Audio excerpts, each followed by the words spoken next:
Naranasan mo na bang pumasok sa isang silid at agad naramdaman mong hinuhusgahan ka? Tapos bigla mong napagtanto na yung tinutukoy nilang mukhang isnabero o suplado ay ikaw pala. Isang introvert na tahimik lang na umiiral na may neutral na ekspresyon. Welcome sa misunderstood na mundo ng mga introvert. Dito ang pagiging kalmado ay napagkakamalang mayabang at ang katahimikan ay iniisip na pangtataboy. Pero ito ang katotohanan, hindi suplado o suplada ang mga introvert. Abala lang sila sa simpleng pagsusurvive sa isang mundong sobrang hilig sa pagpapakitang gilas. Narito ang mga malalalim na dahilan kung bakit madalas na pagkakamalang suplado ang mga introvert at kung bakit ang katahimikan nila ay maaaring siyang pinakamatalinong anyo ng kanilang emosyonal na karunungan.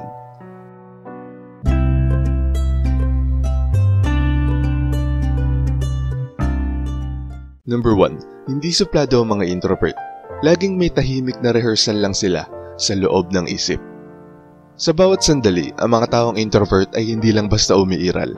Sila ay nagre-rehearse. Tahimik man sila sa labas, sa loob ng kanilang isip ay may patuloy na pagpoproseso, pag-aanalisa at paghahanda sa lahat ng posibleng mangyari. Hindi ito paranoia, isa itong estratehiya. Habang ang iba ay nabubuhay sa mga biglaan at masiglang usapan, ang mga introvert ay naghahanap ng katahimikan para makapaghanda. Habang nagsasalita ang iba, iniisip na nila ang 5 hakbang sa hinaharap. Maingat silang bumubuo ng mga sagot. Iniisip ang maaaring emosyonal na mga reaksyon ng kanilang kausap. At minsan pa ay inuulit-ulit sa isip ang buong posibleng takbo ng pag-uusap bago pa man ito mangyari. Para silang nasa entablado at ang bawat posibleng eksena ay ginaganap muna sa kanilang isipan. Ang ganitong klaseng mental rehearsal ay nangangailangan ng matinding konsentrasyon, kaya makikita ito sa kanilang muka. Sa paningin ng iba parang malamig, walang emosyon o parang hindi sila interesado. Pero para sa mga introvert, iyon ay malinaw na estado ng pag-iisip. Isang anyo ng cognitive meditation kung saan sinusuri muna nila ang damdamin bago ito ipakita sa mundo. Hindi nila sinusupladahan ang kanilang mga kausap. Pinag-aaralan lang nila ang 100 posibleng direksyon na pwedeng tahakin ng usapan. Kaya kung makikita mo silang tahimik, nakatitig at walang ekspresyon, hindi yun pagmamataas. Isa yung defensive na paghinto, isang malalim na pag-iingat. Sa totoo lang, ginagawa lang nila ang bagay na karamihan ay nakalimutan na, ang mag-isip muna bago kumilos. Kaya kapag nakita mong tahimik lang sila, seryoso ang mga mata at tila walang emosyon, hindi sila nangiisnab, estratehiya yon. Ang loob nila ay mas maingay pa kaysa sa buong silid at ang nasasaksihan mo ay isang tahimik na lalim, nakakaunti lamang ang may kakayahang pasukin. Number 2. Ang default mood ng mga introvert ay obserbasyon, hindi pag-entertain. Kapag pumasok ang isang introvert sa isang silid, ang una nilang instinct ay hindi ang magpakitang gilas, kundi ang manood at makiramdam. Hindi sila naglalakad para mapansin, lumalakad sila para makaunawa. Tahimik nilang sinusuyod ng tingin ang buong paligid, hindi dahil sa pagdududa, ngunit dahil sa malalim na pag-usisa. Habang ang karamihan ay agad nagpapatawa, nakikipagkulitan o sinusubukang makuha ang atensyon ng lahat, ang mga introvert ay nananatiling tahimik. Hindi sila sumasabay sa agos ng validation. Hindi nila pinapalakpakan ng sarili para lang mapansin. Ang enerhiya nila ay hindi naghahabol ng pansin. Nangongolekta ito ng impormasyon. Binabasa nila ang atmosphere, kinakalap ang mga kilos, at inuungkat ang mga kahulugan sa likod ng mga salita. Ngunit dahil ang ganitong obserbasyon ay tahimik at walang kilos, madalas itong napagkakamalang panghuhusga. Hindi expressive ang kanilang muka. Hindi dahil wala silang nararamdaman, ngunit dahil sa loob nila, ito ay dumadaloy. Ang kanilang neutral na titig ay nakakayanig sa mga taong umaasa sa panlabas na approval. Para sa mga insecure, ang katahimikan ng mga introvert ay nagiging salamin ng sariling takot. Bakit hindi niya ako pinapansin? May mali ba sa akin? Pero sa totoo lang, hindi sila namumuna. Nagmamasid lang sila. Inaaral nila kung ligtas ba ang espasyo. Totoo ba ang mga tao rito? Malalim ba o mababaw ang paligid?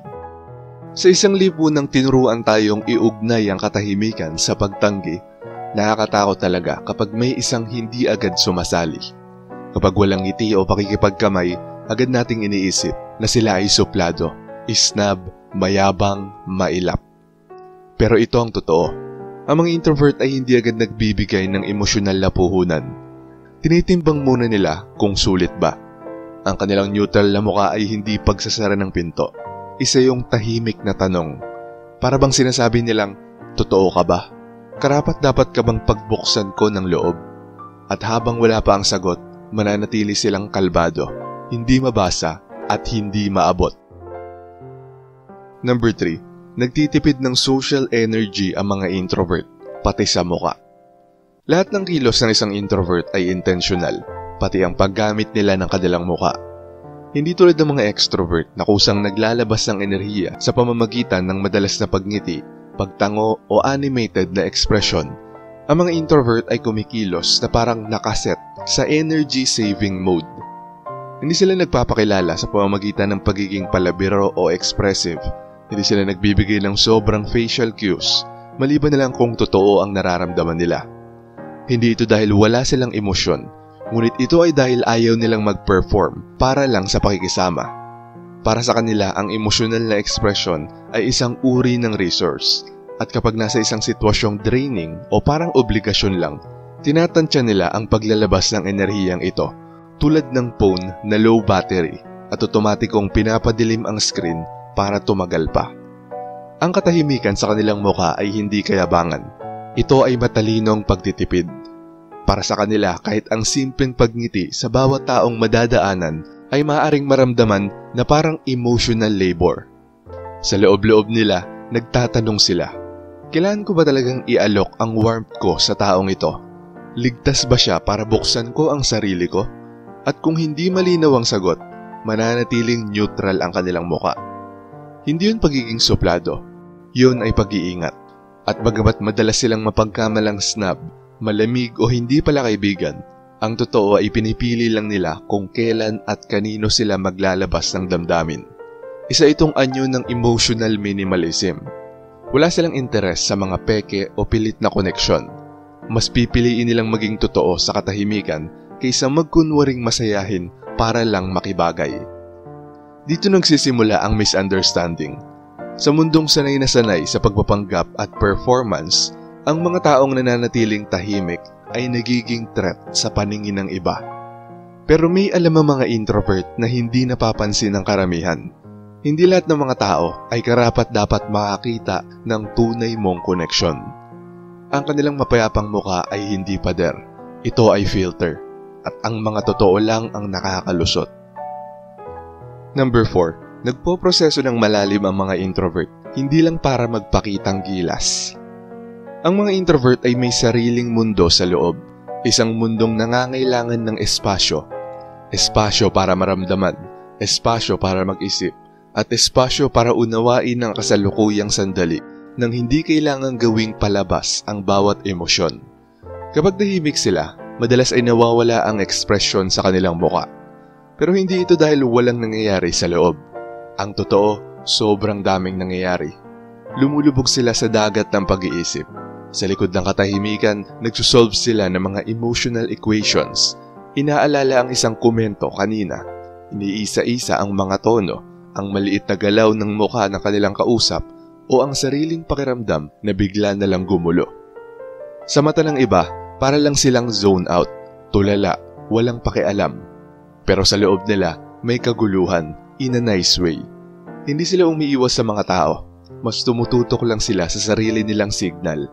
At ang kanilang mukha ay salamin ng malalim na introspection.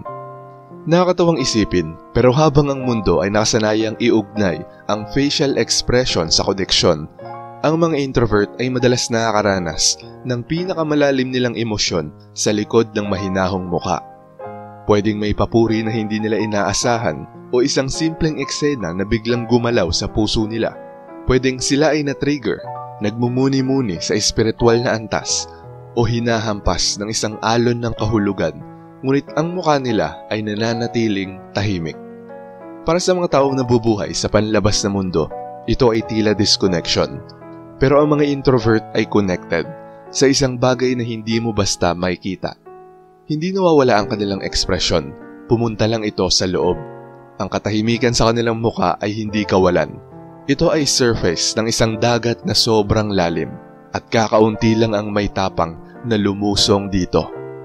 Kaya kung hindi sila nagsasalita o ngumingiti, hindi ito dahil may hinuhusgahan sila. Ito marahil ay pinoprotektahan lang nila ang sagradong espasyo kung saan nabubuo ang mga tunay na damdamin, ang mga salitang may laman at ang mga iniisip na hindi basta-basta sinasambit.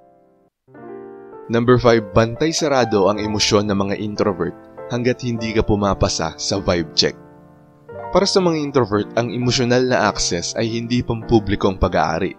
Isa itong sagradong teritoryo. Hindi sila basta nagbubukas ng loob dahil lang sa may nginitian sila. Hindi sila ngumingiti dahil lang sa inaasahan. At lalong hindi nila pinapaamo ang kanilang mukha para lang bigyan ng instant comfort ang sino mang dumaan. Hindi ito kabastusan. Ito ay calibrated protection. Ang mga introvert ay sobrang sensitibo sa enerhiya ng paligid. Kaya hindi sila basta nag-aalok ng warmth. Totoo ang vibe check nila. Bago pa man sumilay ang liwanag sa kanilang mata o kumurba ang labi sa ngiti, tahimik nilang sinusuri kung totoo ba ang taong ito. May lalim ba siya? Naghahanap ba siya ng koneksyon o distraction lang ito? Hanggat hindi malinaw ang sagot, nananatili ang mukha ng mga introvert sa locked mode. Sa paningin ng mga hindi sanay, ito ay tila malamig, suplado o mayabang. Pero ang totoo, isa itong anyo ng proteksyon. Alam nila ang bigat ng emosyonal na pagkakamaling ibigay ang sarili sa maling mga tao. Kaya ang kanilang katahimikan at kawalang emosyon sa mukha ay hindi panulak. Ito ay preno. Ang totoo, uhaw din sa koneksyon ng mga introvert. Pero hindi sila papayag sa mga peke. At dahil dito, madalas silang mapagkamalang unapproachable, lalo na ng mga taong nasanay sa mabilisang warmth at mababaw na rapport. Pero ito ang hindi naiintindihan ng marami. Kapag pumasa ka sa vibe check, kapag naramdaman nilang totoo ka, present at may lalim, nagbabago ang mukha ng mga introvert. Lumalambot ito, ngumingiti. Hindi yung malaki, ngunit ito ay tahimik, totoo at matatag. Nagiging expressive ang mukha nila, pero para lang sa mga taong talagang karapat-dapat. Kaya kung sa una ay mukha silang walang pakialam o parang wala kang dating sa kanila, huwag mo agad isipin na tinatanggihan ka nila. Isipin mo ito bilang paanyaya.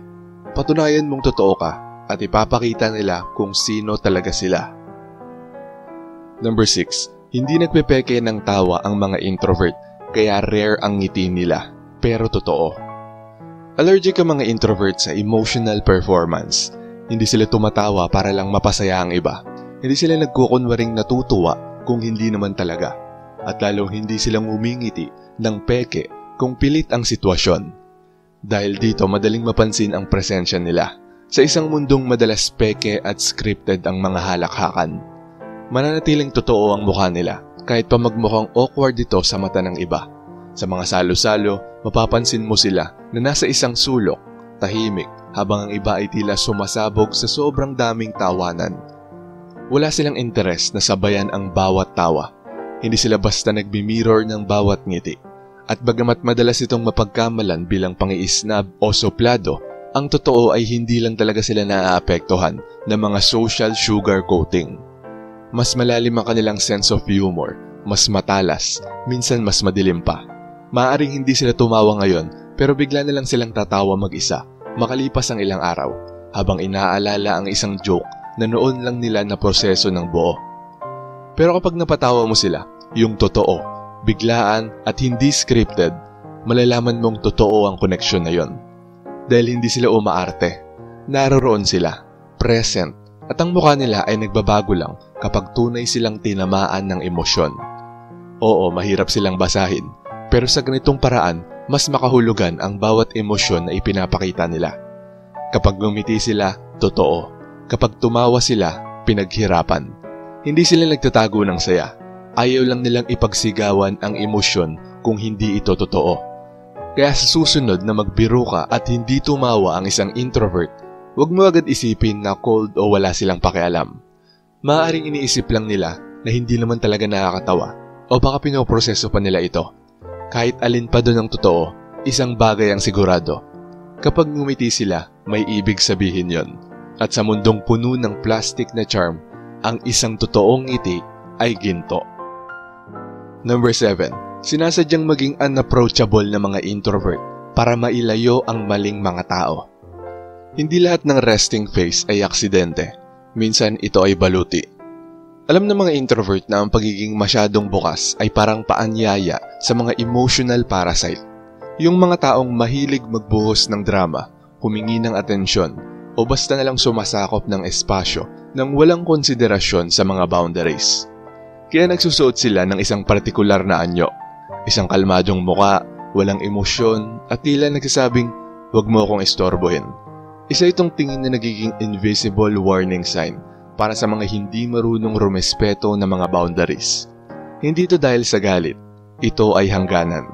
Hindi sila nagnanais na manakot, nagnanais lang silang mabuhay nang hindi nadidrain sa ingay ng mundo. Kung ang ekspresyon nilang yon ang dahilan kaya hindi sila nilalapitan ng gulo, ayos lang. Ang pagiging tahimik, walang reaksyon at suplado sa paningin ng iba ay hindi lang bahagi ng personalidad nila. Isa itong self-preservation. Alam ng mga introvert ang kapalit ng pagiging masyadong available agad-agad. Kaya bago pa man sila masangkot sa mga draining na connection, nauuna na ang mukha nila na magbigay ng tahimik na mensahe. Hindi ako artista para aliwin ka. Hindi ako obligado sa comfort mo. Narito ako para manatiling buo. Number 8, naiilang ang mga introvert sa small talk at kita ito sa kanilang mukha. Ang small talk ay tila natural na kaaway ng mga introvert. Para itong emotional static, maingay, walang saysay at nakakaubos ng enerhiya. Kapag namipilitan silang makipag-usap tungkol sa panahon, sports o chismis na paulit-ulit lang, unti-unti silang nawawala. Naroon ang katawan nila pero ang isipan at kaluluwa nila ay naghahanap na ng paraan para makatakas. At ang mukha nila, nagiging salamin ng panloob nilang pagkailang. Namumutla ang mga mata, tumitigas ang panga, nawawala ang ngiti. Hindi sila suplado. Sadyang allergic lang sila sa koneksyong walang lalim. Mas pipiliin pa nilang manahimik kaysa magkunwaring interesado. Ang kanilang katahimikan ay nagsasabing, "Pwede ba tayong mag-usap ng may kabuluhan?" Hindi ito panghusga, ito ay pananabik. At hanggat hindi lumalalim ang usapan, mananatiling suplado ang kanilang muka sa paningin ng iba. Kahit sa totoo lang, ito ay isang tahimik na pakiusap na makipagtagpo ka sa ilalim ng kababawan o hayaang bumalik ako sa aking katahimikan. Number 9, malalim magdamdam ang mga introvert, pero palihim. Isa sa pinakamalaking maling akala tungkol sa mga introvert ay emotionally cold sila. Pero sa totoo lang, madalas sila ang pinakamatindi kung makaramdam. Pero sila rin ang pinakatahimik pagdating sa pagpapakita nito. Ang mahinahon nilang anyo ay hindi kawalan ng damdamin, kundi bunga ng mahabang panahong pagsasanay sa pagpipigil at pagre-regulate ng sarili. Natutunan na nila ang hayagang pagpaparamdam ay nagiging paanyaya sa isang mundong laging hindi marunong mag-ingat sa lalim ng damdamin, kaya tinatago nila ito. Ang pagmamahal nila ay nakatago sa mga sulyap na saglit lang. Ang lungkot nila ay nakasilid sa mahabang katahimikan. Ang saya nila ay dumaraan lang sa bahagyang mga ngiti. Ramdam nila ang lahat, pero kakaunti lang ang kanilang ipinapakita. At dahil dito, nalilin lang ang marami. Pero para sa mga marunong tumingin ng malalim, sa mga marunong maghintay at sa mga karapat-dapat pagkatiwalaan, makikita rin ito. Ang tahimik na init, ang tunay na katapatan, at ang matinding lambing na nakatago sa mukhang hindi kailanman humingi ng pangunawa. At number 10, ipinapakita lang ng mga introvert ang tunay nilang muka sa mga lugar na emotionally safe. Bawat introvert ay may dalawang muka. Ang isa ay para sa mundo at ang isa ay para sa mga lugar at mga taong parang kanilang tahanan. Malaki ang agwat sa dalawa. Sa harap ng mga estranghero o mababaw na mga koneksyon, nananatiling maingat, mahinahon at walang masyadong ekspresyon ng mga introvert. Pero kapag nasa piling ng mga pinagkakatiwalaan nila, yung tinatawag nilang tahanan, sila ay nagbabago. Mas malakas silang tumawa, malaya silang umiyak, nagbibiro, nagpapatawa, nagpapaka-weird. Kumikina ang kanilang mga mata, dumadaloy ang kanilang boses, nag-iiba ang buong enerhiya nila. Ang pagbabagong ito ay hindi dahil peke sila dati, Ngunit dahil ngayon lang sila nakaramdam ng emosyonal na kaligtasan. Para sa mga introvert, ang pagiging ligtas sa damdamin ay parang hangin. Hindi sila makahinga ng maayos kapag wala ito. Pero kapag naroroon ito, sila ay namumukadkad. Kaya kung ang nakita mo lang ay ang blank o tila suplado nilang mukha, huwag mong akalaing yun na ang buo nilang pagkatao. Nasa harap ka pa lang ng gate. Sa likod ng gate na yon ay isang taong masayahin, nakakatawa, buhay at tahimik na naghihintay na makita ng hindi pinipilit. Ang tinatawag ng mundo na suplado na mukha ay sa totoo lang isang sagradong anyo ng proteksyon. Hindi naglalakad ang mga introvert na may blankong ekspresyon dahil sila ay cold o mayabang.